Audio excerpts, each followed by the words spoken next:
Bonjour mes amis, bonjour mes abonnés, bonjour la famille. L'autre fois, j'ai écouté une chanson et il y a une partie, mais vraiment une infime partie de la chanson qui m'a plu, Je me suis dit, tiens, ça reflète bien la société. L'expression, enfin le petit bout de phrase, le petit bout de chanson que j'ai retenu, c'est trop vieux pour être jeune et trop jeune pour être vieux. Ça reflète bien la société qui se base sur un laps de temps, sur le temps en général, sur l'année qui passe, sur les heures qui passent, les minutes, les secondes, toujours, toujours, toujours. Au point que j'ai remarqué qu'à chaque fois que quelqu'un qui, euh, qui arrive à son anniversaire, par exemple, il le redoute. Il le redoute au point de jamais le fêter. Enfin, le fait qu'il le fête jamais, mais c'est pourquoi il le fait pas. Il le fait pas parce qu'il a l'impression que en récupérant une année, ça le vieillit. Et personne ne, enfin personne. La plupart des gens, ils ont peur de vieillir. Vieillir, ça fait partie euh, de, de la vie. Moi, j'appelle pas ça vieillir, j'appelle ça plutôt acquérir de l'expérience. Sans cette expérience, sans ces années qu'on a passées sur Terre, on ne peut pas accumuler des expériences et s'enrichir pour la nouvelle génération qui demande des conseils, qui demande à les guider, quoi. Donc c'est vrai, le temps. J'ai fait une vidéo il y a pas longtemps sur le temps et l'humain. Non, c'est pas une vidéo, c'est un article sur le temps et l'humain qui est sur mon blog ou mon site. J'ai pas encore trouvé de différence entre blog et site. Donc j'ai créé un article sur le temps et l'humain, donc qui décrit vraiment que le temps fait peur à l'être humain. Le temps, c'est pour moi le temps, comment la vieillesse. Déjà, avant de continuer, déjà où commence la jeunesse, où commence la vieillesse, on ne sait pas. Quel âge, à partir de quel âge on dit qu'on est jeune et à partir de quel âge on dit qu'on est vieux. Je ne sais pas. La société, euh, elle a créé une limite de temps. À tel âge on est jeune, à tel âge on est vieux. Et pourquoi? C'est la société qui veut ça, mais l'état d'esprit fera qu'on est toujours jeune, nous les anciens. Moi je me décris toujours comme comment je pourrais dire, un ancien jeune ou un nouveau vieux, je sais pas. Mais j'ai pas la notion de, je m'arrête pas à ça. Pour moi l'âge c'est que bénéfique. L'âge, ça nous permet d'apprendre beaucoup, beaucoup de choses. Et c'est pas en fêtant une année de plus qui va mettre le moral dans les chaussettes. C'est qu'une année de plus. Même si j'ai 54 ans, je prends pour mon cas, même si j'ai 54 ans, bientôt je vais fêter mes 55 ans, mais je me sens pas vieux. Je me sens pas. J'ai l'âge de mes artères. J'ai l'âge de mes articulations. Je veux dire, tout au long de notre vie, on s'entretient, on pense un maximum positif pour que le positif nous arrive, malgré qu'il y a des situations négatives. Et à partir de là, en pensant positif, on arrive à gérer cette situation négative. Enfin, quand je dis situation négative, c'est pas quand on a tendance à penser que positif, les situations qui arrivent, on saura les gérer. On va pas avoir cette notion de mauvaise situation, bonne situation. C'est comme ça. Pour moi, ça fait partie de la vie. Moi, le temps, ça n'a jamais été un obstacle. Le temps, pour moi, c'est bénéfique. Si aujourd'hui je sais pas un truc, sur n'importe quel sujet, bah, demain je le saurai, ou une heure après je le saurai, mais le temps, il faut qu'il y ait un temps qui passe pour regarder l'enfant qui va naître. Il faut bien un temps qui mette un temps pour apprendre à parler, qui apprenne à marcher, qui apprenne à manger tout seul, qui apprenne plein de trucs. Donc il y a un temps d'apprentissage. Et ça continue tout le long de la vie. Maintenant, on ne sait plus. Entre quelqu'un qui a 20 ans, qui est, euh, qui est cassé de partout, et quelqu'un qui a 70 ans, par exemple, et qui est en pleine forme, bah, maintenant, on ne sait pas. On ne sait plus donner l'âge. Parce que, comme je vous dis, un gamin de 20 ans, on peut très bien lui dire t'as au moins 40 ans. Mais non, 40 ans, c'est l'apparence qu'il va donner parce qu'il se sent aigri. Parce qu'il a une année de plus, il se sent aigri, donc il va sentir des douleurs qu'il n'a pas. Moi, je pense pas qu'il n'a pas, ou les petites douleurs qu'on connaît, mais voilà, la plupart du temps, les douleurs, on se les crée. Donc, c'est ce qui va nous marquer, c'est ce qui va, euh, voilà, c'est sur quoi ils vont baser les gens pour nous donner un âge. Bah, exactement, je veux dire, je sais pas pourquoi on crée des barrières pour nous empêcher de vivre. Je veux dire, dans ces cas-là, pourquoi la plupart des gens, pourquoi ils passent pas du temps à essayer d'être bien au lieu de trouver des prétextes pour être mal? Je comprends pas ce concept. Donc, en fin de compte, toute une vie, on va être aigri, on va être en colère, on va être stressé par ce qui se passe autour de nous. Mais notre vie, elle n'est pas faite que de ça. Notre vie, elle est faite de joie, de bonne humeur, malgré la situation et le matériel qu'on a. Même avec un minimum de matériel, on peut en vivre très très très très bien. Plus, vous remarquerez, plus on en a, plus on en veut. Donc vous voyez, par exemple, je ne sais pas, une personne riche qui a une voiture, au bout d'un moment, il n'aura toujours pas quoi faire avec son argent, il va s'acheter 2 voitures, après 3 voitures, 4 voitures. Ben, il va s'arrêter au bout de combien de temps? Combien de voitures il va s'arrêter? Autant pour une maison. Mais c'est pas pour autant que la personne, elle est au top de son état psychologique, son état d'esprit. Moi, je pense, à mon avis, que le bien-être passe par nous-mêmes, avant tout. Si on est bien avec notre entourage, avec la famille, avec les amis, quoi que ce soit, bah voilà, c'est ce que la plupart des gens y cherchent. C'est vrai que l'argent, on a besoin d'argent. Mais c'est votre état d'esprit qui va faire que vous aurez envie d'aller gagner votre argent et tout et tout. Mais pourquoi pourquoi les gens, certaines personnes, passent leur temps à ruminer sur un passé qui n'existe plus, sur un futur qui n'existe pas, on va le créer avec le présent. Pourquoi on passe notre temps, enfin il y a des personnes qui passent leur temps à trouver des prétextes pour être mal. Je ne comprends pas ce concept-là qui devrait nous alerter, parce que là, l'espèce humaine comment je veux dire, va disparaître à cause de ça. Vous imaginez, on dit telle espèce va disparaître, telle espèce va disparaître, mais on ne parle jamais de l'être humain avec son état d'esprit. L'état d'esprit, c'est la seule personne, l'ennemi à vous-même, c'est vous-même. Il n'y a personne d'autre. Le reste, c'est que prétexte. Pourquoi moi, je souhaite, franchement, je souhaite toujours du bien à mon prochain. Je je peux pas admettre qu'il n'y a que du mal.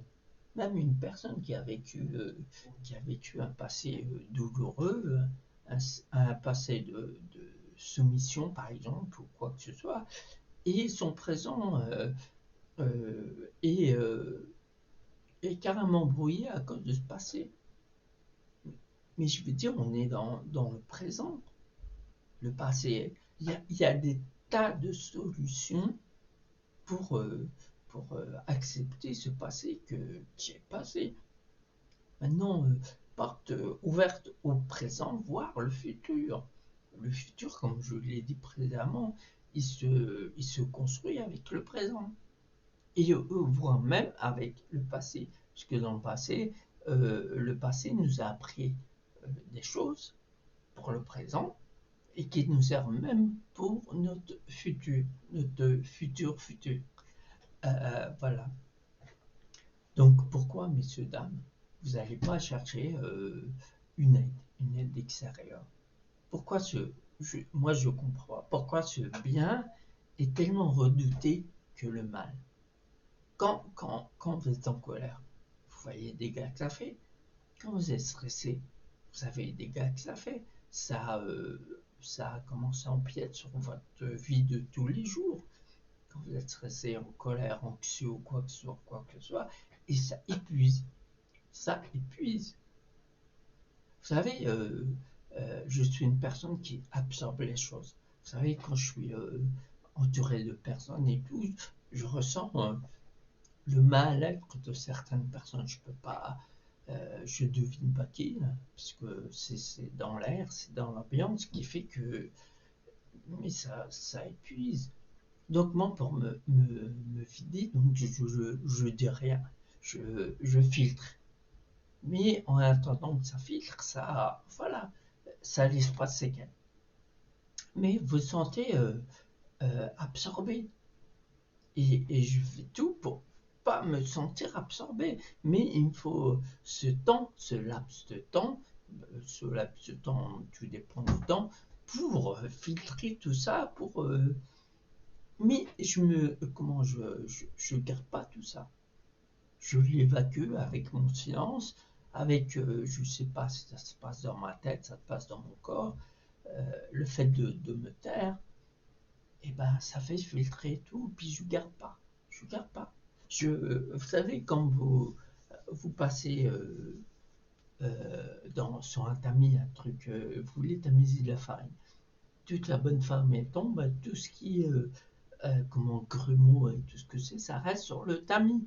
Ben moi c'est pareil. Et je l'évacue, je sais pas, ça s'évacue tout seul. Mais voilà. Mais ça, comment je veux dire?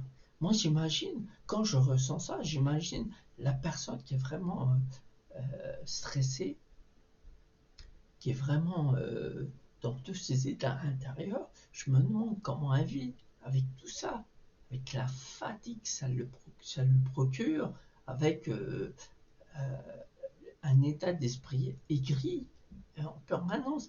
Et vu qu'on est en groupe, qu'il y a du monde, et ben la personne qui est là où les personnes qui est dans cet état de, je sais pas, de détresse morale ou quoi que ce soit, elle fait des efforts pour être bien.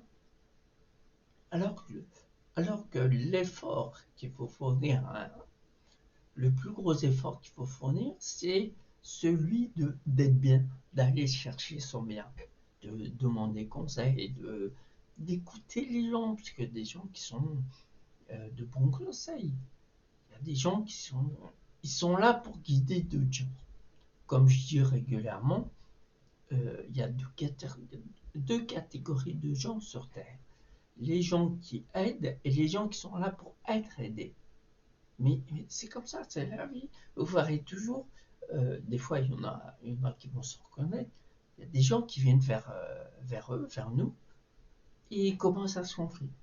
Ils parlent de la famille, ils parlent de tout dans la vie, mais on n'a pas demandé à cette personne, parce que les gens, ils sont là, cette catégorie, elle est là pour écouter, pour venir en aide.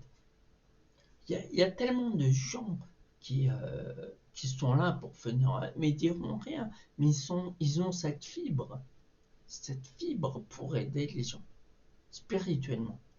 Vous savez, comme, je sais pas, une lumière. Ces gens-là, ils ont une. Moi, je vois ça comme ça. Ces gens ont une lumière invisible à tout le monde, mais visible à la personne qui cherche de l'aide. Et la personne qui cherche de l'aide, elle va être guidée par cette lumière. Elle va savoir où elle est cette lumière. Attention, c'est que spirituel. Et jusqu'au jour, elle va suivre cette lumière, jusqu'au jour, elle va tomber sur la personne qui a cette lumière. Et la personne, c'est la personne qu'il lui faut pour, euh, pour la guider. Mais voilà, il y a ce qu'il faut sur Terre, il y a ce qu'il faut pour être bien. Il y a tout ce qu'il faut. Parce que la plupart, ils sont dans le déni. La plupart, ils ont l'impression que le bien, ce bien-là, c'est une faiblesse. Le fait de montrer ses émotions, le fait de dire ce que l'on pense, le fait tout ça, c'est une faiblesse. Parce que la plupart des gens, ils veulent se décalquer au groupe, au nombre de personnes qui disent une telle parole. Alors que la parole qui est dite par ce groupe de personnes n'est pas forcément valable pour tous les gens.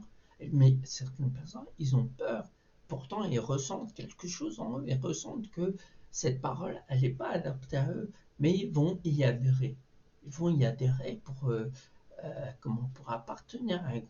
Peu importe le groupe. Mais c'est pas de faiblesse d'avoir sa propre opinion, ses propres ressentis. Ses capacités, puisqu'on a des capacités naturelles. Il y a des gens qui ressentent plus que d'autres, mais ça ne veut pas dire, parce qu'il y a une majorité qui ne veulent pas ressentir, alors qu'ils pourraient ressentir.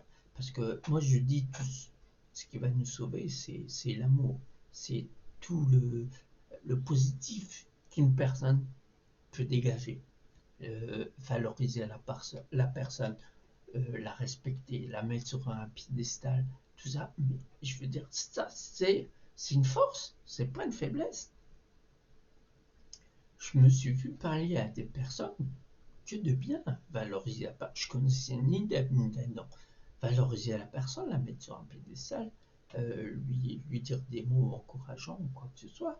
Et la personne m'a posé une question. Pourquoi tu me parles? Pourquoi tu me dis tout ça?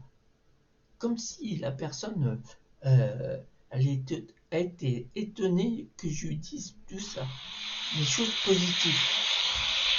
Alors que être positif, c'est le propre de l'homme, enfin, j'espère. Mais voilà. Donc, je cache mon téléphone parce qu'il fait du bruit. Voilà, donc voilà, réveillez-vous, messieurs et dames. Ceux qui sont dans une situation de détresse, peu importe la détresse, de mal-être personnel, professionnel, familial ou quoi que ce soit, demandez de l'aide. Demandez de l'aide. Je parle régulièrement à des gens, mais j'ai l'impression que les gens, ils veulent rester dans leur mal-être. Alors que le bien-être apporte beaucoup de choses positives qui égayent notre vie dans tous les points. Et le fait d'être négatif, ça réveille, bien sûr, ça réveille l'attention des gens, parce que les gens, ça réveille le sentiment d'empathie, et voilà, on est attiré par cette personne, donc on fait tout pour l'aider. On va dire des mots gentils, tout ça. Mais la personne qui est dans cette détresse va refuser cette aide. Parce qu'on dirait qu'elle se sent bien dans cette détresse. Pourtant, cette détresse va lui apporter que du tort. Vous voyez, c'est vrai, le plus dur, entre guillemets, je veux dire, le moment où je fournis beaucoup plus de travail que d'autres, c'est le fait de montrer les bienfaits du bien-être, les bienfaits d'avoir un bon état d'esprit. Pour ça, c'est pas dur, mais je m'entends en train c'est vrai qu'avoir un excellent état d'esprit, excellent, quand je dis excellent, c'est le maximum pour être bien. Le minimum pour être bien. Voilà, parce qu'il y aura toujours des hauts et des bas, mais ça fait partie de la vie. Mais il faut garder ce minimum pour être bien dans tout le long de sa vie. On a besoin de ce minimum pour être bien. Pourquoi les gens s'attachent au matériel? Pourquoi les gens s'attachent à imposer quelque chose, à poser leur opinion, à poser. Pourquoi on se contenterait pas simplement d'écouter? et d'apprécier la personne qu'en face, quelle que soit la personne, petite, grande, grosse, peu importe la personne. Tous les gens sur Terre, ils ont une place, ils sont utiles à la société. Il suffit que ils se persuadent qu'ils sont utiles dans la société, dans la famille, au travail ou quoi que ce soit. Chacun est utile pour quelqu'un d'autre, etc. C'est pour ça que je dis, nous tous, hein, le monde entier, on forme une grande chaîne. On forme une grande chaîne. Vous voyez, par exemple, dans la famille, je parle, c'est vrai, on est une grande chaîne. Mais on regarde au niveau de la famille entière, elle forme une chaîne. Si un maillon de la chaîne qui est faible, toute la famille elle sera faible. Toute la famille va s'inquiéter pourquoi ce maillon, ce frère, cette soeur ou qu'est-ce, est faible, est triste ou angoissé ou comme ça. Toute la famille va s'inquiéter. Donc on forme bien une chaîne. Voilà, comme l'ouvrier qui est à l'usine, s'il y a un ouvrier qui n'est pas bien, des fois la production peut être altérée ou quoi que ce soit. Donc le bien-être, il joue bien un rôle dans notre existence. On ne va pas le renier pour faire bien devant les gens. C'est vrai, je suis encore étonné le fait que quand des gens, quand des gens parlent de bien-être, et il est mis dans une case à part. Comme quoi il dit n'importe quoi, il n'est pas en phase avec la société, il vit dans un monde de bisounours, et j'en passe et d'autres, comme si c'était un extraterrestre. Mais pourtant, la personne qui parle de bien-être, il est, comment je vais dire, il est en phase avec son imperfection. C'est ça la solution. Parce que tout le monde veut être parfait. Tout le monde veut montrer sa bonne image. Enfin, tout le monde, une partie qui veut montrer une bonne image et tout. Mais c'est qu'une image. Si on acceptait le fait d'être imparfait, ah oui, on est imparfait, on a un côté négatif, un côté positif. On est imparfait, on jongle avec ça. On sait quel sentiment, quelle émotion mettre en avant pour obtenir telle chose ou telle chose, et mettre de côté notre côté négatif. Parce que chacun pourrait devenir en colère, comme moi je peux devenir en colère, je peux m'énerver, quoi. Mais non, je passe pas ces sentiments-là et tous les émotions qui vont avec pour essayer d'obtenir tout ce que je veux. Je passerai plutôt mes sentiments bien. L'amitié, le respect, la gentillesse, tout ça, je sais que comment je pourrais dire, tout ce panel de sentiments positifs m'amènera à ce que je veux régulièrement. C'est pas comme la personne qui n'accepte pas tout ça parce qu'il a l'impression que ses côtés positifs c'est une faiblesse, ça ne l'aide pas à s'intégrer dans la société, mais je dirais c'est pas grave. Chacun il est comme il est.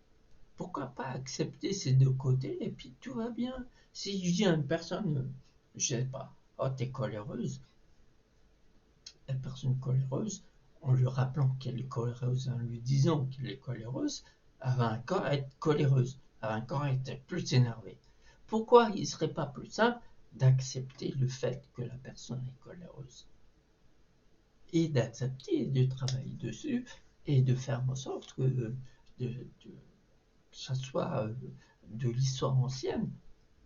Et on s'apercevra beaucoup plus tard que cette colère nous a empêchés, nous a ralenti sur une bonne partie de notre existence. C'est simple, messieurs, mesdames. Quand vous voyez ce qui se passe autour de vous.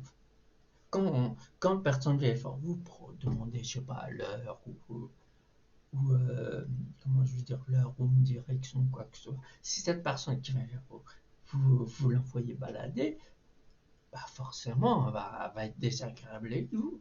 Par contre, cette personne, vous dites gentiment, voilà, il est telle heure, voilà la direction qu'il faut prendre, Et puis, pour finir, prenez soin de vous. Si vous ne trouvez pas, il y a sûrement une personne qui va pouvoir vous renseigner. Et plein de mots gentils. Comment je veux dire, notre réserve de mots gentils, on a un stock. Pourquoi pas les utiliser? En plus, ils sont renouvelables à chaque fois. Ils sont recyclables. Vous dites à quelqu'un, il est sympa, il est agréable, et tout. Et bien, la prochaine personne, vous pouvez dire pareil. Vous n'avez pas une limite de mots gentils, et après, elle va s'épuiser, vous allez commencer à dire des mots méchants, pour attendre qu'elle s'épuise, pour redire des mots gentils. Mais non, non. Les mots gentils, c'est indéfini, quoi. On peut, on peut être gentil toute la vie, peu importe. Moi, je crois euh, que les fléaux, quand même, l'un des fléaux, parce que ça existe beaucoup, c'est, comment je pourrais dire, c'est la faiblesse. C'est que les gens ils estiment que être gentil, respectueux, tout ça, c'est une faiblesse. Alors que c'est pas une faiblesse. Là, on se base sur le que pense l'autre, que pense le voisin, sur ce que j'ai dit, ce que je fais, ou même sur l'habillement. Des fois, les gens s'aperçoivent qu'ils s'habillent euh, pour plaire aux gens. Quand on est dans par exemple, une situation amoureuse, je comprends, mais s'habiller exprès, avoir des beaux vêtements de marque et tout, parce qu'on va au travail, le fait que les gens nous disent ah, c'est génial et tout, on n'a pas besoin de reconnaissance. Nous, on se reconnaît en tant qu'être humain sur Terre. Chacun d'entre nous se reconnaît. Donc pourquoi vous attendez que les autres se reconnaissent, vous reconnaissent? Donc pourquoi c'est ça qui me... c'est l'une des questions que je me pose sans... Parce que je me pose tellement, mais c'est pas des questions qui vont m'empêcher de dormir ou de stresser, d'angoisser ou quoi que ce soit. Non. Mais c'est des questions qui sont propres à mon existence et voilà. Mais je veux dire, quand j'observe une personne qui voilà, dans un état de stress, un état d'angoisse ou quoi que ce soit, je me dis, mais le temps qu'il perd à faire ça, à stresser, c'est hallucinant. Je me dis comment il s'habille, comment il vit, comment il dort, comment il mange, comment toujours dans la tension, toujours dans le doute, toujours dans l'angoisse, comment la méfiance. Comment ils font pour vivre ces gens-là?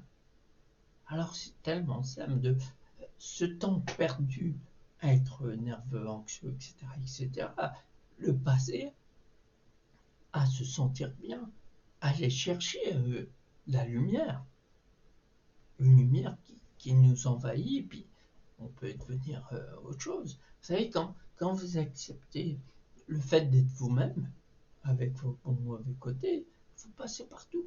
Vous acceptez le fait que vous êtes comme ça ou comme ça. Vous acceptez donc, vous en portez pas pour rien. Vous prenez ça à la rigolade ou voilà, donc ça passe, ça prouve que vous acceptez le fait que vous êtes comme vous êtes. Il y en a beaucoup qui se réfèrent sur le physique. Avoir des kilos trop ou être trop maigre ou quoi que ce soit, ça nous met, enfin pour certaines personnes, ça les met dans tous leurs états. Mais la personne, maintenant, ça se réveille, je vois dans les réseaux sociaux des personnes corpulentes qui se montrent. Moi, j'admire ces gens-là qui acceptent leur état physique. Autant pour la personne, mais c'est pire. Pour la personne, vous savez, des fois, les gens qui ont des kilos en plus, ils s'acceptent plus que les personnes qui ont moins de kilos, qui sont en dessous de la norme que la société leur a imposée. Alors que c'est la société, on est comme on est. On ne va pas faire des efforts pour se décalquer à la société. Vous êtes quand vous êtes. C'est ça, je pense que c'est ça. Il y a plein de barrières. L'être humain se met plein de barrières sur le physique, sur ce que pensent les autres, sur, je sais pas, sur le temps. Vous savez, comme les personnes que je vous ai dit, enfin le petit morceau de chanson que j'ai découvert qui me convient bien, qui est trop jeune pour être vieux, trop vieux pour être jeune. Ça, c'est des notions, ça ne doit pas exister. Tout ce que je vous ai cité, ça ne doit pas exister. Le temps, il faut s'adapter à lui, parce qu'une seconde reste une seconde, une heure aussi, 2 heures aussi, une année, un mois, tout ça, ça reste pareil. Le temps, il passe normalement, parce que il y a un être humain qui a inventé la montre, qui a inventé par la suite un calendrier. Mais tout ça, après, ça nous a bloqués. Ça a bloqué en planifiant notre vie. À telle heure ça, à telle heure ça. Tiens, demain, j'ai une semaine. Il faut planifier 1 an après ou 2 ans après. Waouh! Ouais, moi, le temps, c'est mon allié. Si je veux travailler entre guillemets avec le temps, bah, je m'adapte. Je prends le temps au temps. Si par exemple à l'époque de l'école, comme chaque gamin, au dernier moment il va à l'école. Et puis il s'avère qu'il court, il s'avère qu'il faut qu'il prenne le bus, et des fois le bus il passe. Donc le gamin il va demander à ses parents s'ils peuvent l'emmener à l'école. Donc il y a tout un truc. Si cet enfant en question, il se dit tiens, je vais aller à l'école tranquillement en prenant disons une demi-heure pour le chemin ou une heure, ça dépend là où il habite, et ben il le prend et il prend son temps et il arrive là où il faut arriver. Là, je parle de l'exemple de l'écolier, mais que ce soit n'importe qui, au travail ou à un rendez-vous ou quoi que ce soit. Pourquoi se précipiter? Pourquoi? Tout dépend, vous savez, votre vie, tout dépend de l'importance des choses que vous mettez dans la tête. Vous voyez? Donc, des fois, c'est quand vous vous mettez trop d'importance sur une autre, et ben, vous en oubliez une autre, etc., etc., etc. Mais, mais voilà. Donc, euh, moi, je pars du principe, je suis né, je vais mourir un jour, comme tout le monde. Donc, je vis entre-temps, avec les hauts et les bas qui se passent dans la société, qui se passent dans la vie. Non, moi, je ne confonds pas la société et la vie. Notre vie, si on veut qu'elle soit bien, elle peut être bien. Mais y a beaucoup de gens qui décalquent leur vie à la société. À partir de là, il y a un truc qui ne va pas. Donc on s'aperçoit que voilà, voilà, alors que non. Non, la vie elle est précieuse. La vie, pour les gens, par exemple, dans l'état de colère ou quoi que ce soit, ils passent leur temps à être en colère après quelqu'un, après eux, après quelqu'un ou quoi que ce soit. Tout le temps en colère, tout le temps insatisfait. Donc ça, c'est pas de la perte de temps quand même, messieurs, dames. C'est la perte de temps. Alors que si vous prenez le temps pour vous, si vous énervez pas, vous n'êtes pas angoissé, vous réfléchissez toujours avant d'agir ou quoi que ce soit, vous verrez que vous ne perdrez pas de temps. Vous aurez le temps de faire ce que vous avez envie de faire. Donc voilà, messieurs, dames, tout simplement, euh, voilà, le temps. Le temps, le temps. J'ai fait, pour ceux qui me suivent régulièrement, j'ai fait cette vidéo. Je sais plus si c'était une vidéo ou. Enfin, je crois que j'ai fait les deux sur le temps et l'être humain. Je crois que oui, c'est un article. Et voilà, ça dit bien beaucoup de choses. Le temps, si vous regardez bien, ça, en le prenant du mauvais côté, vous êtes coincé. Vous êtes coincé. Puisqu'en une seule journée, vous faites ça, ça, ça, ça, ça, ça, ça, ça. En fin de compte, il faut des journées de 36 heures pour faire. Mais parce que vous êtes tellement. La plupart, ils veulent tellement. Comment. Faire ce qu'ils ont mis dans la tête qu'ils veulent tout faire en 24 heures. En même pas. Ils n'ont même pas 24 heures. Quand je dis 24 heures, c'est une journée entière. Mais dans la journée, on utilise quoi 10 heures. 10 heures d'activité, après le temps on dort, on mange, et quoi que ce soit et tout. Donc dans ces 10 heures, Nous, on fait en sorte que ces 10 heures, il faut tout faire. Tout ce qu'on a prévu dans la tête, il faut tout faire. Mais on ne se dit pas, tiens, telle chose, on peut la rapporter à demain, ou après-demain, ou à un moment où que j'ai le temps. Non, vous voulez tout faire en même temps. Et vous apercevez que vous n'avez pas le temps. Alors si vous auriez le temps, si vous sauriez mettre vos priorités dans les tâches, il n'y a pas que les tâches à faire le jour même. On n'a qu'une journée de 10 heures, comme je vous ai dit tout à l'heure. Donc on ne peut pas étirer ce temps-là pour qu'il soit, je sais pas, 20 heures ou 36 heures ou quoi. Non, c'est pas possible. Donc voilà, messieurs, mesdames, c'était sur trop vieux pour être jeune et trop jeune pour être vieux. C'est bizarre. Mais même moi administrativement, j'ai été vieux euh, à 45 ans, voire même 40 ans. Mais quoi, c'était 45 ans. Donc, vous imaginez, à 45 ans, ça y est, vous êtes pour un rien. Et j'ai un âge qui fait que, voilà, je veux dire, je suis entre deux âges. Trop vieux pour être jeune et trop jeune pour être vieux. C'est bizarre, c'est paradoxal.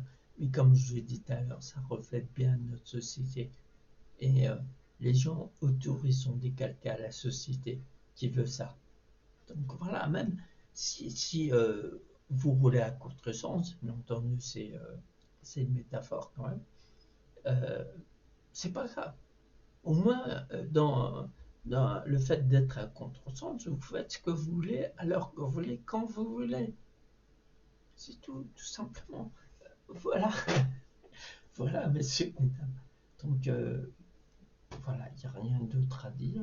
Enfin, si, il y a beaucoup d'autres choses à dire. Mais là, cette vidéo, c'était vraiment, comme j'ai dit tout à l'heure, trop vieux pour être jeune et trop jeune pour être vieux. Donc, c'est vrai. Donc, cette vidéo, je vais la mettre sur mon blog ou mon site, peu importe, c'est un blog, c'est pas grave. Donc, je vais la mettre sur mon blog. Et puis je vais la distribuer un peu partout, enfin sur les sites que je connais, quoi. Et voilà, j'espère qu'elle va être appréciée parmi pas mal de monde. Et ben, vous pouvez aussi me contacter sur le blog que vous regardez. Il y a comment je veux dire, il y a mes coordonnées, vous pouvez me contacter. Et que ce soit en visio ou en présentiel, il n'y a pas de problème. Je suis là pour vous guider. Et oui, tiens, à propos, c'est vrai. J'ai envie de faire des cours de conversation hypnotique. La manière de gérer votre voix pour diffuser une émotion, l'émotion la meilleure du monde, pour influencer quelqu'un. Influencer quelqu'un du bon côté. Vous savez, quand vous diffusez vos émotions, le fait de donner envie à la personne d'agir, de faire, de créer sa vie, eh ben, c'est bon. Ça passe avant tout par vous, d'être OK avec vous-même, comme ça vous pouvez diffuser ce que vous voulez diffuser, mais avant tout, être OK avec vous. Et vous passerez vos émotions sur les autres qui vont apprécier, qui vont même faire en sorte, par eux-mêmes, faire en sorte de changer leur vie, malgré toute la vie qu'ils ont passée, de stress, de colère, de jalousie, de haine, enfin, tous ces gens passent plein de choses. Donc voilà, c'est tout simple, l'hypnose conversationnelle, c'est tout simple. Il n'y a pas d'outils, ni comme vous êtes, et tout va bien. Ça y est, que ce soit ouais, pour tout, hein, professionnel, familial, personnel, voilà, pour gérer vos conflits à l'intérieur, voilà, et puis en mettant tout ça en place, après tout ira bien, c'est simple, voilà, c'est tout simple. Et je souhaite encore, et je souhaiterai toujours jusqu'à mon dernier souffle, que cette méthode va se diffuser partout, partout, partout, partout. Voilà, messieurs, dames, j'ai terminé cette vidéo pour aujourd'hui. Il y en aura d'autres qui vont venir par la suite. Et je vous dis, prenez soin de vous et de votre entourage. Et à très vite. Au revoir.